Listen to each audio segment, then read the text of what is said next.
Today I'm going to tell you exactly how you can force your brain to crave doing the hard things. The things that you don't want to do and you know you don't want to do them. Therefore, that's why you're watching this video. We're going to cover the whys, the whats, and the hows, so you're all looking loaded by the time you're done watching this video. I want you to be the person who can get up and do what they need to do, even when they don't feel like it. So why do people avoid doing the hard things? The first reason that we all have in common is fear of failure. As humans, we are afraid to fail, bro. So we try to avoid as many tasks as possible that we have a higher percentage of failing. These are things like new things. People are afraid to try new things. Why? Because they're afraid to fail. So the things that there's a higher percentage of failing, we run away from them. But the normal activities that we know we can succeed in, of course, we're going to run towards them. That's why also there's something called situational confidence, where people are only confident in something that they know they can do. It's because it has been proven that they can do that one thing. But then if it's something new, you're afraid of failure and also your confidence will get hurt. So therefore you run away from those things. An example that I can give is with perfectionists, bro. We often see this with perfectionists because they don't want to fail so much that they delay doing the things that they need to do. Perfectionists have this one problem whereby they don't do enough things because it's like they're afraid to get things not perfect. But the challenge that I have for people who are perfectionists also is, if you know you're a perfectionist, instead of doing less things, do more things, because it's an advantage to you that you're a perfectionist. Don't let it hold you back, because if you do more things whilst being a perfectionist, then it means you're going to get more things right. But people take it the opposite way and then they just run off with the wrong idea, bro. What they see is, okay, too many tasks, let me not do a lot of them. But in actuality, if you do more tasks, then you get more things perfect. So take advantage of that and don't be afraid of failure. Fear of failure, bro. Every human can relate to this. And that's the reason why we procrastinate, we avoid things. We know we need to do something, but you don't want to do them. You may have a project at work or at school that you need to be doing, but then you keep on delaying because you don't want to fail and you don't want to get it wrong. At the last moment, when there's a deadline, that's when you're finally like, you know what, let me do it. But realize that it's always fear of failure that holds you back. Procrastination, doing all of these things. If you knew for certain that you were going to get that thing correct and get that thing right each and every single time, bro, you wouldn't hesitate, bro. You just sit down, do the project, do the task, and just get it over with. But because you don't want to fail, you wait for the right moment and all of these things, bro. So that's the number one reason why people avoid doing the hard things. The number two, instant gratification. What this is talking about is people want results immediately. People don't want to go through the process, through the journey. If you know an author called James Clear, the author of Atomic Habits, he says that our brains are wired to seek rewards. Hard tasks often mean delayed gratification. So therefore, compared to easier things, rewards are not there immediately. So therefore, we don't want to do them. What he's talking about is basically that, what I said, people want results immediately like this. But then that's not how anything works, bro. Even if you go to work, people go to work for the whole month and then they get paid at the end of the month. You know what I mean? It's like the example that we always hear. People want microwavable success. It's because if you compare a microwave to a fire, which one would you choose? To eat your food by microwave or by fire? Most people, modern day, they would choose microwave, right? Because it's faster, instant. But then, in actuality, anything that you do, bro, anything that's worthwhile doing, anything that will get you anything big, is the fire, bro. You have to go to the fire, start the fire, and then like put the sword under the fire and beat it and make it into whatever that you want it to be. That's the whole process of learning, growing, everything, bro. It's through the fire. It's very slow. At the end of the day, you get the results that you want to get.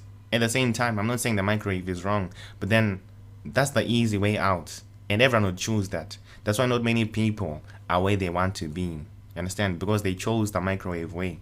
But in actuality, the whole process, the whole journey, especially if you're coming from low, like let's say you're someone who's trying to do the first thing in your family, you know what I mean? It's the fire. There's no microwave way. The microwave way is maybe for the people who have all the resources. Maybe their father is currently doing the thing that they want to do. Then now they can go the microwave way because it's easier to get there. Moving on to reason number 3, lack of internal motivation. Without internal motivation, it's hard to persist with any difficult tasks. What this is talking about is that without your own personal reason for going for that thing, for doing that thing, there's no chance of you succeeding, bro. There's no chance of you sustaining that thing for a long period of time. For example, Let's say something that we all relate to. In maths, in school, we all didn't know why we were doing maths, bro. Especially if you're someone who does maybe sciences. You see all of these equations, calculus, and all of these things, and you wonder, where are we going to use this in real life, bro? And because you lack that reason, that internal motivation, you see no reason to keep on doing it, bro. It's like some people who I know who were very intelligent, but because they didn't have that internal motivation for them doing that thing, they didn't know exactly why they were doing it, and therefore they failed. So now that we've talked about the causes, it's time to move on to what do we do about the causes. Some people may be in this situation and they're asking, what do? I already know the causes. Okay, thank you for giving me the causes. Now what do I do about it? I want to get out of this and I want to do whatever that I need to do. The first thing that we all forget to do as people is we forget to make ourselves care about the thing that we're doing. What does that mean? We need to make ourselves care, bro. You need to make yourself care. If you know about a book called Find Your Why by Simon Sinek, you know exactly what I'm talking about. It says that as humans, we are willing to go through anything, any amount of pain, bro, only if we have a why, if we have a reason to be going through that pain. You know, there are people, army veterans, who were caught in war, and then they were tortured. Their limbs were cut off, their fingers were cut off. At the same time, they didn't fold. They had a reason not to snitch. They went through all of that pain, bro, because they didn't want their country to suffer. They didn't want to see their families, you know. They had a reason not to snitch. Think about it, bro. You also won't do anything if you don't care about it. As humans, we are very emotional creatures, bro. Everything that we do, at the end of the day, comes down to these two reasons. We only do things because of these two reasons. Number one, either because you want to, or number two, because you don't want to. You may come up with any reason, bro, but at the end of the day, it only comes down to either you wanted to do it or you didn't want to do it. An example that I can give, somebody may punch you, and then you punch them back, right? And you may be saying, I just punched them back because that's what I'm supposed to do, right?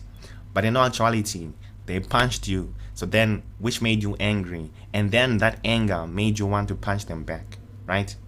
Somebody may punch you and then you cry. You cried because you wanted to cry. Somebody punched you, which caused that pain, and then that pain made you want to cry. You know what I mean? If you get this, bro, you master self-control and self-mastery.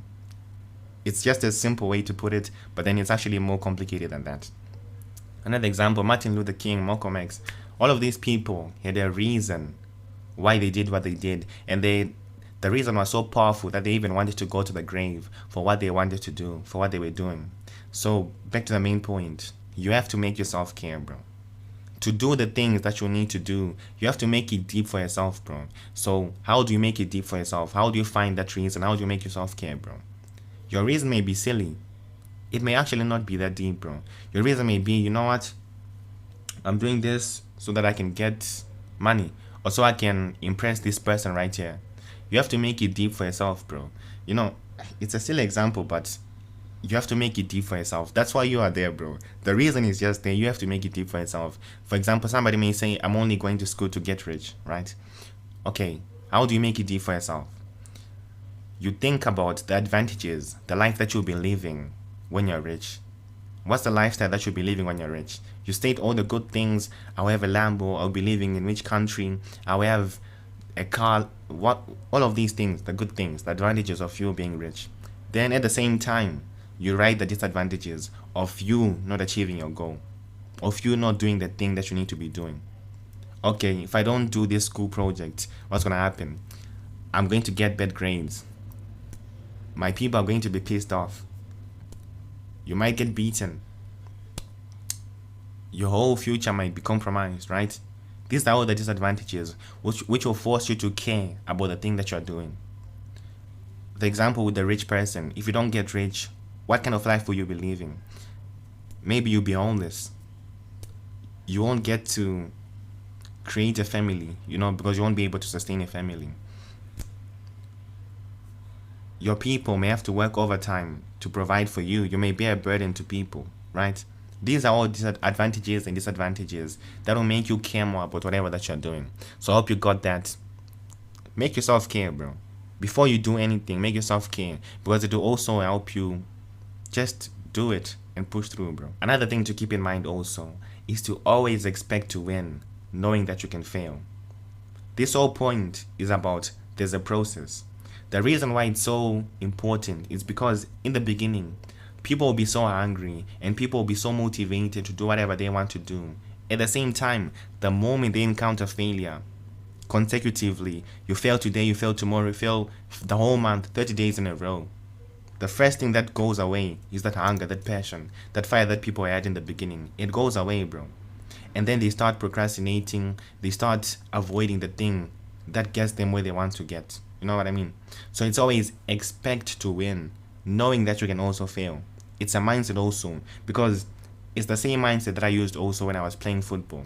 Whenever I would try something new, whenever I would try to score, you shoot the ball, then you try to score, knowing that you can fail, at the same time you're expecting to score the goal.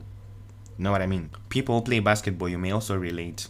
You shoot the ball expecting to score. At the same time, you can fail. And the whole importance of this mindset is so that you don't get shocked.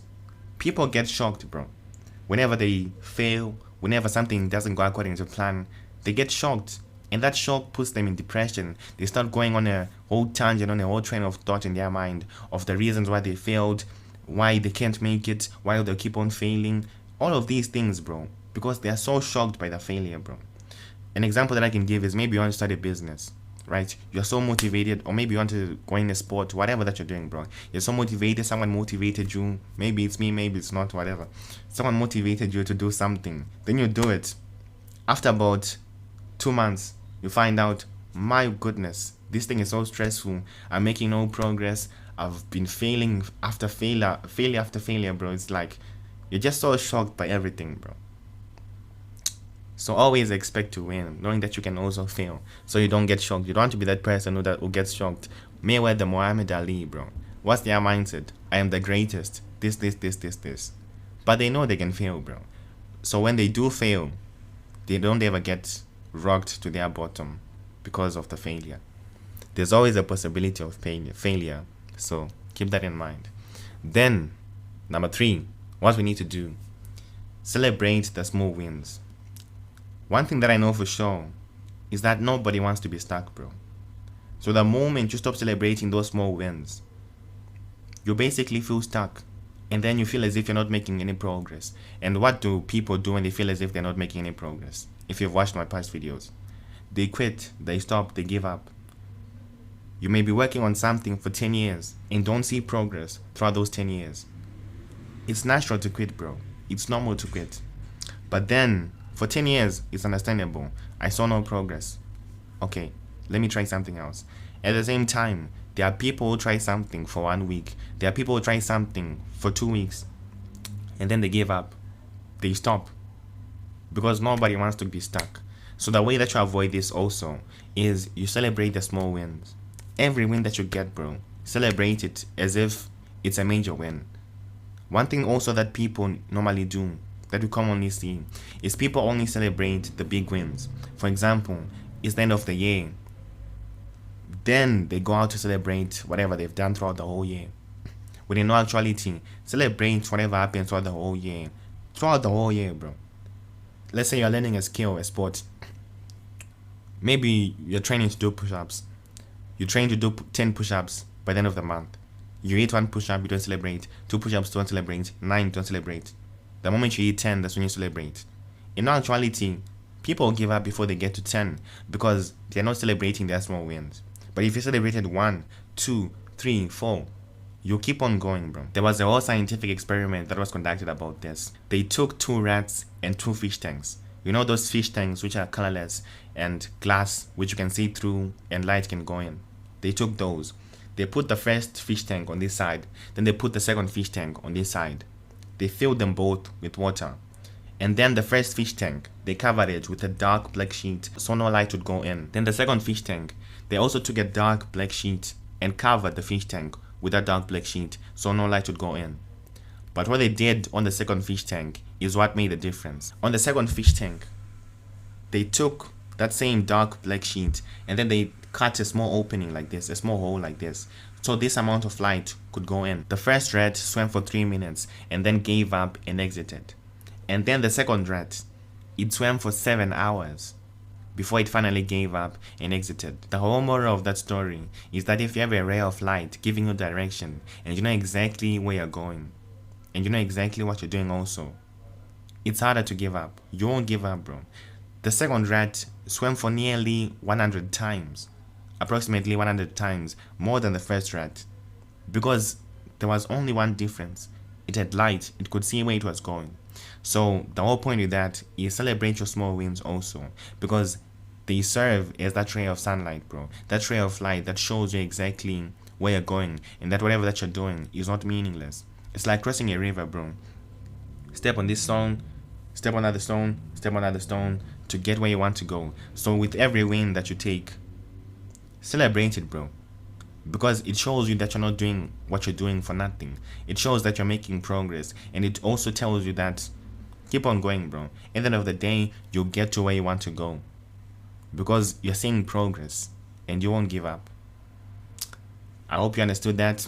And with that being said, thank you for 4,000 subscribers. Welcome to the Seven Kingdoms DC, the Dreamers Call. Give your heart and the world is yours to conquer. Take care.